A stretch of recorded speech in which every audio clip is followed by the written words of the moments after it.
Okay, this is going to be super interesting, looking at Majella, Mallea, the 02s and the 03s.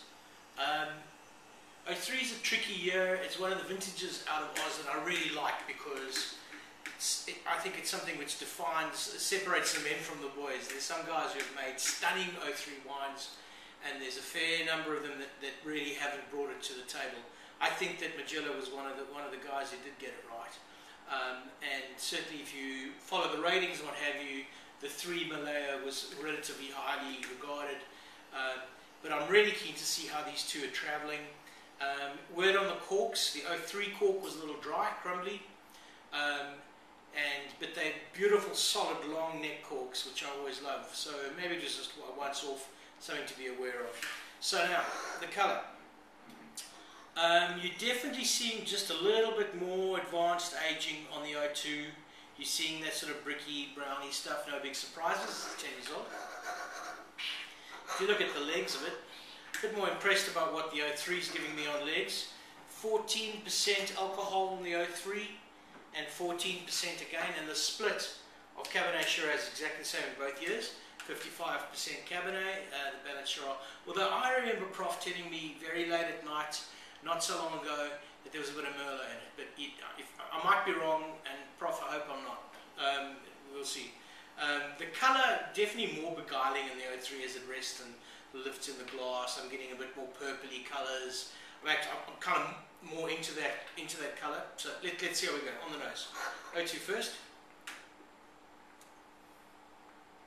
Beautiful sweetness. There's a perfume, which is so classic for Coonawarra.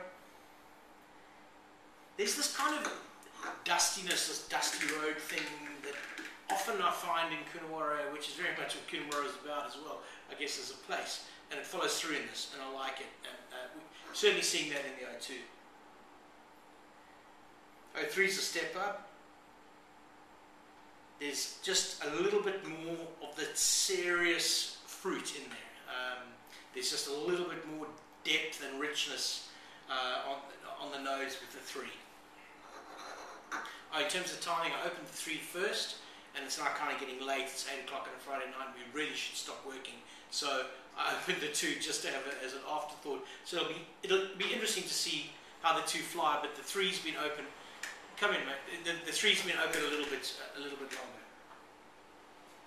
Yeah, the 2's lifting, but that essence, that sort of red brick essence on the nose is still very much there on the 2 and not on the 3.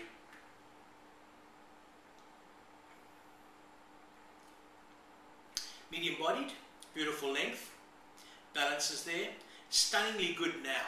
You know, it kind of gets me excited to want to talk to the database and say, if you want something old and you want something that's in its zenith and travelling as well as it's going to, now is the time for that 3.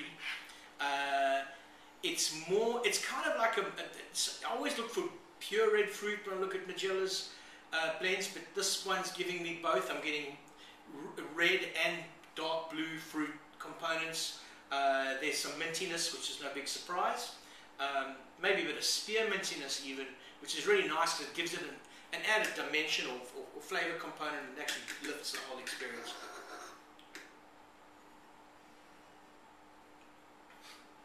More marks for the nose. There's a velvetiness on this 3 that's very impressive. There's no question that there's more time in this. I think that the 2's ready to go right now. It's like drink me now, whereas the 3 absolutely is looking good now. But I'd give it 18 months, a year, 18 months to go on it. More length out of the 2 than the 3. So I think you're actually finding 2 vastly different animals, and it's super interesting to see how the impact of Bruce's winemaking and of course the 2 different vintages and what the weather's done for those 2 years, how different they are. I like them both for different reasons. I think the 3's darker, sexier, more seductive.